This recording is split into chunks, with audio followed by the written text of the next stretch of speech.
Night falls over a quiet office. A stack of folders sits like unanswered prayers, and somewhere a stamp meets paper with the thud of judgment. 21 names, 21 shadows cast across a nation's future. Elders, aunties, uncles, gather close. We have a testimony to weigh, a road to remember, and a promise to keep. What happens to a people when borrowed glory sits where hard-won skill should stand? What happens to bridges when the plans were purchased, not learned? What happens to children when their curriculum is drawn by hands that never taught? We have seen this story before, have we not? In our own lives, in our own cities, in our own history, when titles shouted louder than truth and credentials tried to crown what character had not earned. But tonight, we will follow a different path, told with patience and fire, with sorrow and hope. We shall move slowly, then rise, then hold still, like a choir that knows when to breathe and when to break the silence. Before we go further, beloved family, please subscribe and ring the bell so that every truth finds you first, every time. Share this moment with someone you love, because what we are about to unfold concerns every honest hand that has ever built a life the long way. On the morning of the 4th of September, in the year 2025, the Council of Ministers gathered in Ouagadougou. The air was thick with expectation, though many in that chamber did not yet know that history was waiting just outside the door. At the head of the table sat Captain Ibrahim Traoré, sometimes called President Traoré, sometimes remembered as the soldier who carried the hopes of a weary nation. That morning, he carried something else, a list. 21 names written in ink but carved truly into the conscience of a people. One by one, those names represented ministries, departments, and directorates. Places where decisions had been made that touched the lives of millions. Behind those names were men and women who had climbed into power not by discipline, not by merit, not by sacrifice, but by fraud. For years their chairs had been warmed by lies, their diplomas were counterfeit, their titles were stolen, their knowledge was as hollow as the paper they carried. Yet still, they signed budgets, directed hospitals, approved engineering projects, and designed school curricula. Let us pause here, family. Imagine a bridge designed by hands that never studied engineering. Imagine a health system guided by officials who never once passed through medical training. Imagine a nation's budget balanced by men and women who never learned the mathematics of finance. This was not imagination in Burkina Faso. This was reality. The people had been governed by shadows, and on that day, the light was finally switched on. Government spokesman Pingdwenda Gilbert Ouagadougou stood before the people to explain the operation. The words fell like hammers. Comprehensive verification of all senior positions, direct confirmation with universities and issuing institutions, cross-referencing of graduation records, investigation of fraudulent certification networks. What had begun as a quiet audit quickly grew into a firestorm. The audit revealed not one, not two, but 21 high-ranking officials who had fabricated their entire educational backgrounds. Some had forged degrees from universities that did not exist. Others had bought credentials from so-called degree mills in neighboring countries. Still others relied on bribed clerks within real institutions to print transcripts that never matched the truth. The positions they held were no small matter. Ministry directors responsible for health programs, yet without medical knowledge. Technical advisors whispering into the ears of government ministers, yet without a day of training in their supposed fields. Economic planners entrusted with the nation's finances, yet unable to read a balance sheet. Education officials drawing up curricula for the children of the nation, yet never trained as teachers. Agriculture advisors leading farmers into policy failures, yet without a single season spent in the soil. Brothers and sisters, hear me now. These were not harmless pretenders. These were saboteurs of progress, thieves of opportunity, and agents of stagnation. For every fraudulent appointment, a genuine graduate was turned away. For every fake diploma, a real scholar remained unemployed. For every unqualified decision, the people paid the price, in failed projects, in wasted resources, in broken trust. On the 11th of September, President Traoré made the verdict known. 21 officials dismissed with immediate effect. No severance, no soft landing. Their names and positions published for the nation to see. Criminal investigations launched for fraud and forgery. Assets frozen for those suspected of financial corruption. And perhaps most importantly, a declaration that every decision made under their tenure would be subject to review. It was not just the removal of people. It was the cleansing of policies, the reversal of damage, the wiping clean of records long stained by deceit. The words that followed were simple but heavy. We will not tolerate fraud in any form. With that, the nation of Burkina Faso drew a line. On one side lay the years of compromise, corruption, and counterfeit. On the other stood the possibility of a new day built on competence, honesty, and truth. Family, let us not miss the moral here. This is not merely about Burkina Faso. This is about every place where falsehood has been allowed to sit in the seat of power. This is about every system where connections matter more than qualifications. This is about every generation that has been told to wait while liars advance. And you know this truth in your bones, because many of us have lived it. Some of you listening tonight worked twice as hard for half the recognition because someone else had a shortcut, a cousin, a forged paper, a bought privilege. The injustice is not foreign, it is familiar. So when Ibrahim Traoré stood with his list of 21, he was not just cutting out rot from a government. He was declaring to his people and to the world that the era of false crowns was over. From now on, authority would have to be earned, not bought. Responsibility would be matched with real preparation, not with counterfeit prestige. But family, if 21 names shook a nation, what happens when the list grows longer than the page? What happens when the light reveals not just a circle, but an entire continent wrapped in shadows? Family. The ink was hardly dry on those dismissal orders before the tremors spread beyond Ouagadougou. Like a stone dropped into still water, the ripples moved quickly, first across Burkina Faso, then across West Africa, then across the whole continent. 21 names had been called out, but behind them stood a mountain of secrets waiting to be revealed. The investigation uncovered a truth that many had whispered about, but few had dared to confront. The fake diploma epidemic was not a local embarrassment. It was a continental disease. Intelligence briefings spoke of more than 200 diploma mills operating across West Africa. Ghana, Nigeria, Benin, Togo, countries where fraudulent universities could sell you a degree for as little as $500 or as much as $5,000 if you wanted a title that sounded grand.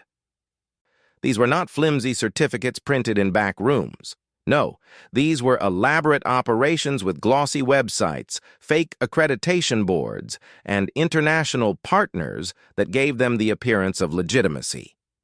Family, let us consider the damage. Conservative estimates suggest over 500,000 fake diplomas are circulating in governments, businesses, and institutions across the region. 500,000! That means 500,000 jobs stolen, 500,000 chances lost, 500,000 lives built on lies. And here is the bitter truth. It was not just petty fraudsters keeping these mills alive. It was corrupt government officials who greased the wheels, who looked the other way, who made sure their friends and cousins could jump the line while qualified young people waited in the dust. Now, pause with me here.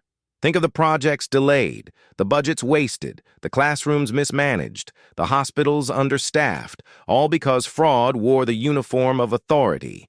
Think of the bridges collapsing, not from the weight of cars, but from the emptiness of knowledge. Think of the policies failing, not from lack of resources, but from lack of competence. This is not just incompetence, this is betrayal. And the reaction, beloved, was immediate. In Nigeria, estimates whispered that more than 10,000 federal officials might be holding questionable degrees. Imagine the panic in Abuja as ministries scrambled to prepare their own audits. In Ghana, Parliament opened investigations and began hearings on fraudulent credentials, summoning officials to account for their pasts. In Ivory Coast, ministries trembled as preliminary audits uncovered massive problems. In Senegal, universities were overwhelmed with requests to verify credentials. In Mali, officials slipped quietly across borders, hoping to avoid the same scrutiny that had just fallen like fire in Burkina Faso. But it did not stop there. The fear spread not just across Africa but into Western capitals. Because here is the deeper truth, family. When African governments are staffed with qualified, competent people, they are harder to control. Western powers prefer to deal with the unprepared, the compromised, the corrupt, because those officials are easier to bend, easier to bribe, easier to manipulate.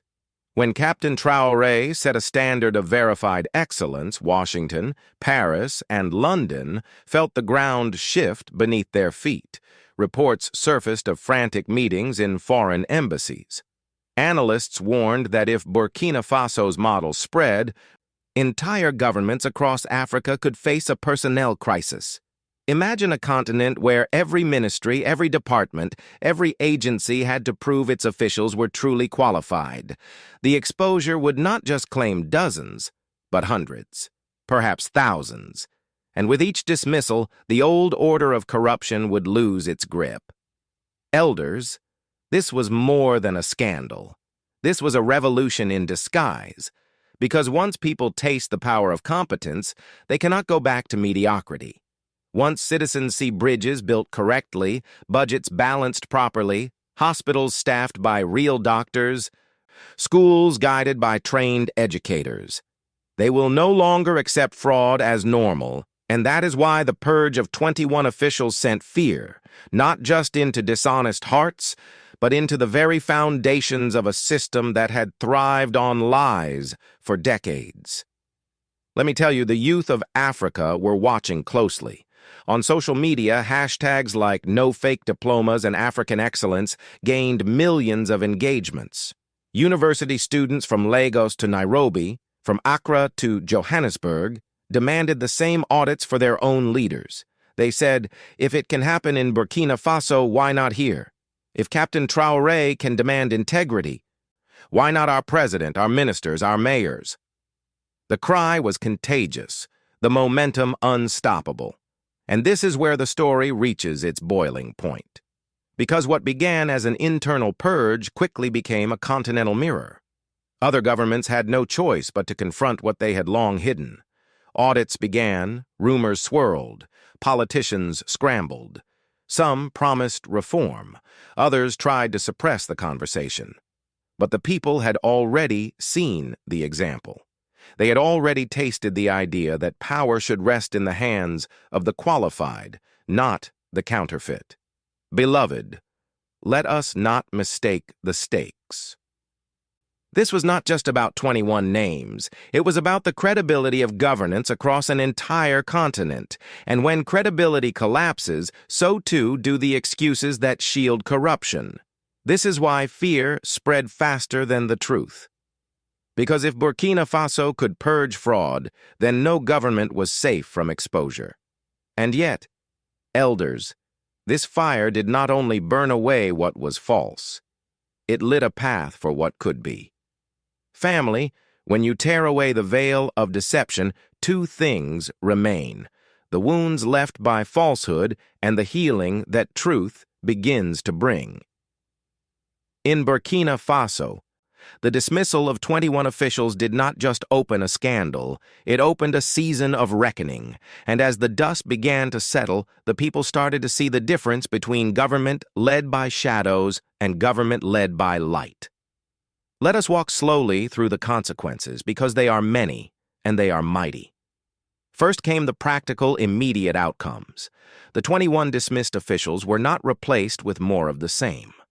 No, Captain Ibrahim Traoré and his council turned to a different pool: the overlooked, the underestimated, the genuine. Junior staff with verified credentials were promoted. Burkina Faso professionals working abroad were invited home to serve.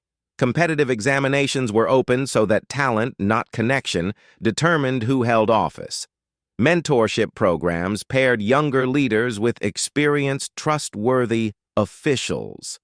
And for the first time in years, the appointment of a minister or a director felt like a victory for the people, not for a hidden network. And what followed, beloved, was like night and day. Policies began to take shape that were grounded in real expertise. Infrastructure projects that had long suffered from delay and mismanagement began to move with efficiency. Budgets showed signs of discipline, with resources flowing to where they were truly needed. Public services, from hospitals to schools to local administrations, improved in ways that citizens could feel in their daily lives. Even international negotiations took on a new tone, as Burkina Faso sent representatives who could stand confidently, armed with real knowledge and real preparation. One citizen put it this way: "For the first time, I feel like the people in those offices actually know what they are talking about." Another said, "The difference is like a lamp being lit in a dark room. Suddenly, things make sense." The economic impact was swift. Early indicators suggested savings of over $45 million annually due to reduced inefficiency and corruption. Infrastructure projects that had once dragged on now reached completion within schedule and budget. Investors, often cautious about dealing with African governments, noted an increase in confidence. They began to say, "Here is a nation that takes competence seriously. Here is a partner we can trust." But family, the consequences were not only material, they were moral. For decades, young Burkina Faso graduates had felt shut out of their own system, watching as unqualified elites claimed positions that rightfully belonged to them. For women, for rural students, for those without family connections, the message had long been clear: your merit does not matter here. That message was shattered. Women with genuine expertise began to take leadership positions, not because of quotas, but because merit was finally respected. Young people with fresh ideas and honest qualifications entered the halls of government. Rural candidates, once excluded, found opportunities through transparent examinations. The injustice of stolen opportunities was being reversed. And yet, let us be honest, this was not without pain. The revelation of fraud forced many to look back at wasted years. How many projects had failed because the wrong people held the pen? How many hospitals had lacked medicine because budgets were mismanaged? How many classrooms had gone without books because decisions were made by the unqualified? These questions weighed heavily, especially on elders who remembered the struggles of independence and the hopes of early nationhood. The pain was real. The loss was deep. Still, from sorrow rises strength.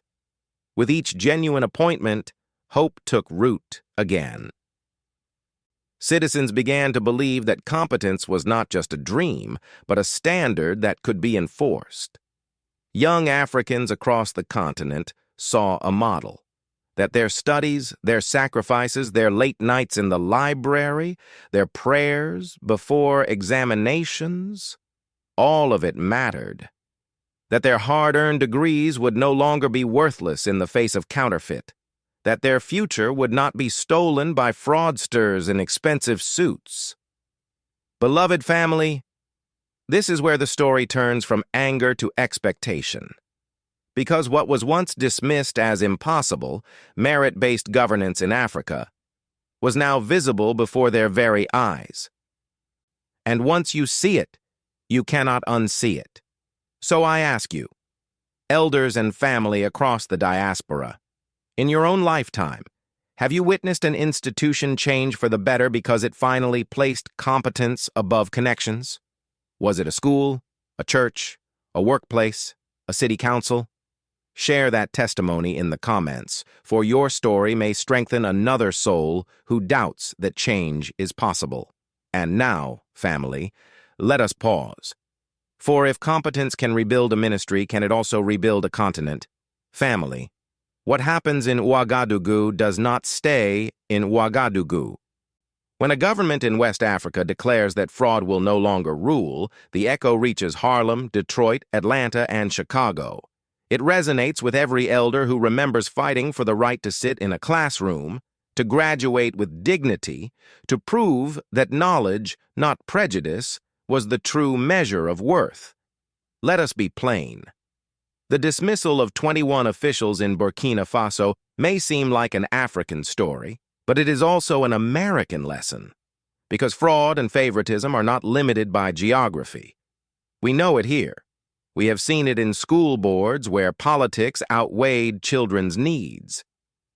We have seen it in workplaces where connections were valued more than competence. We have seen it in city halls where loyalty counted more than service. And in every case, beloved, the people suffered. This is why the stand of Captain Traoré matters to us.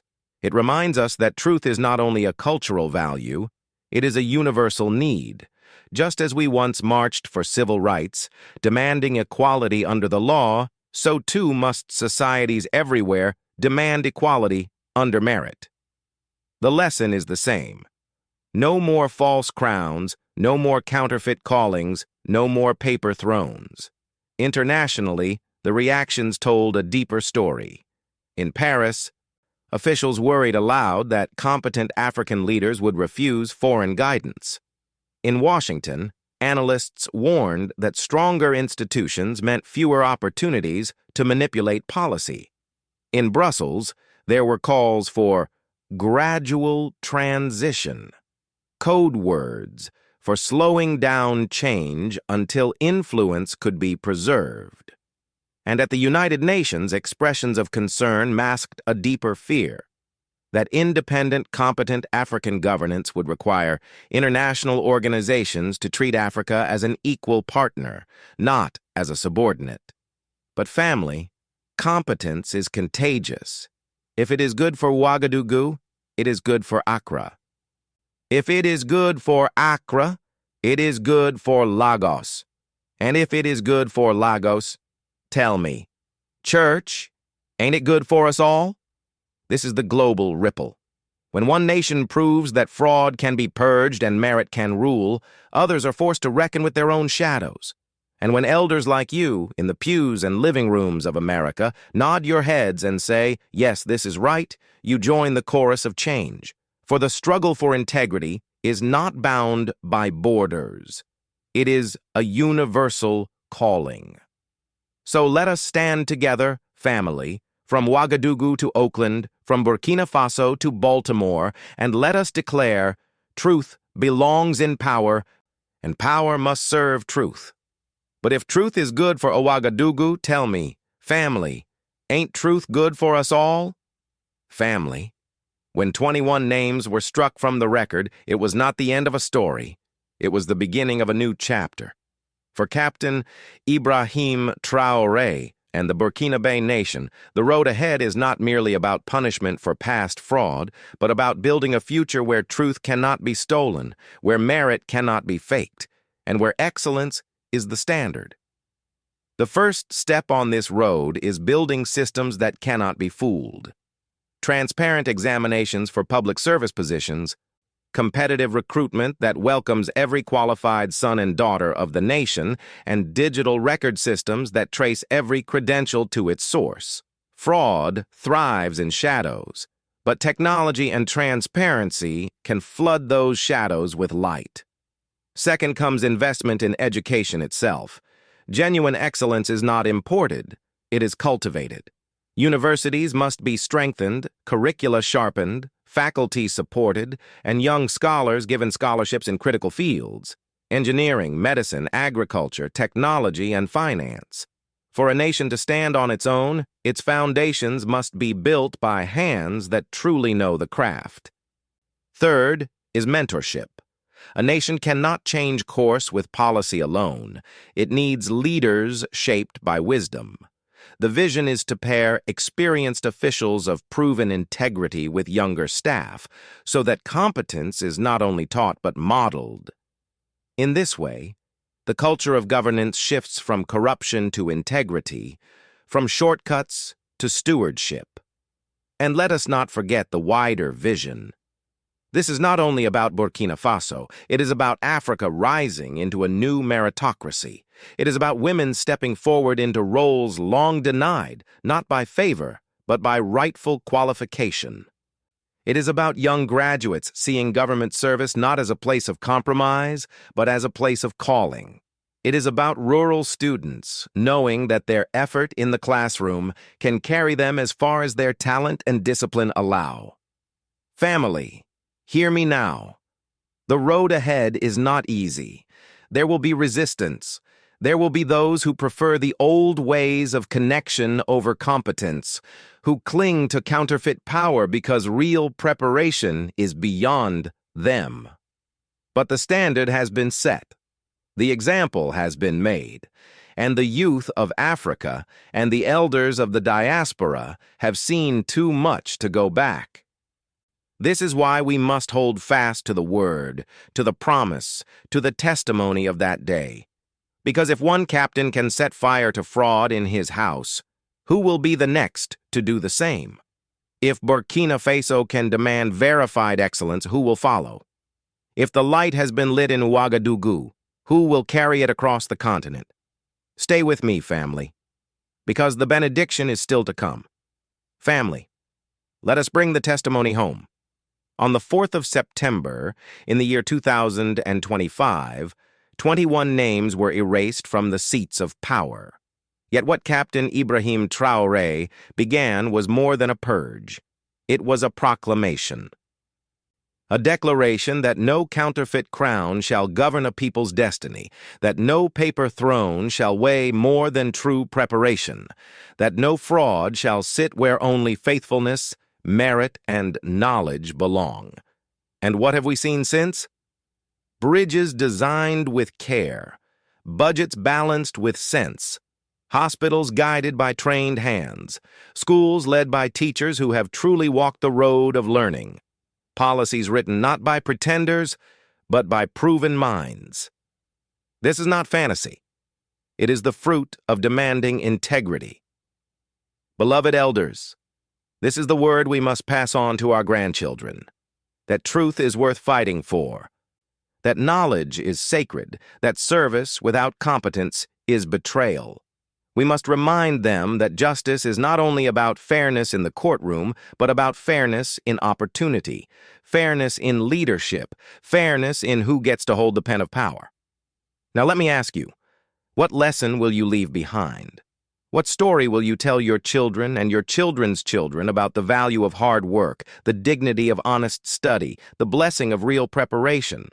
If this word spoke to you, subscribe, share this message with one friend, and leave verified excellence in the comments. For together, we are more than an audience. We are a community, a family, a congregation that believes in truth. The Ibrahim Traoré speech has become more than a national address. It has become a continental sermon. And though some call him only the Burkina Faso President, to millions, he has become a symbol of what is possible when integrity is lifted above corruption. His words ring not only in Ouagadougou, but across the diaspora, across every place where people hunger for leaders who are real, who are proven, who are worthy. So, let us close with this. The Ibrahim Traoré speech may have started in one council chamber, but its echo belongs to us all. May the work of honest hands heal the land. May truth take its rightful seat in power. And may we, wherever we are, demand nothing less than excellence.